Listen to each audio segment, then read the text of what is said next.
चौथे चंपारण। हमारी दुनिया में 3 बुनियादी रंग होते हैं, लाल, पीला और नीला।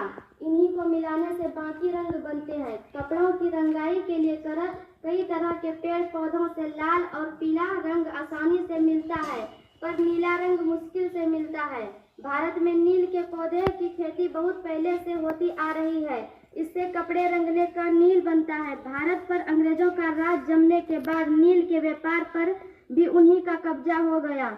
सारा मुनाफा अंग्रेज व्यापारियों के पास ही जाता था। हिंदुस्तान के किसानों को नुकसान ही होता था। बिहार के चंपारण इलाके में नील का व्यापार जिन अंग्रेज व्यापारियों के पास था, वे नीले कहलाते थे। वे जमींदारों से भी ज्यादा ताकतवर थे और जबरदस्ती किसानों से नील की खेती करवाते।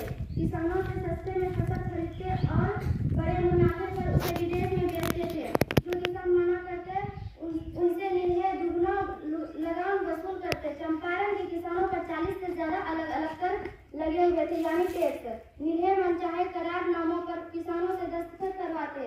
उनके पूरा न करने पर किसानों को सताते। सरकार तो अंग्रेजों की ही थी, वह नियमों को एक ही साथ देती थी। चंपारण के किसानों के कई आंदोलन किए, लेकिन उनकी हालत सुधरी नहीं।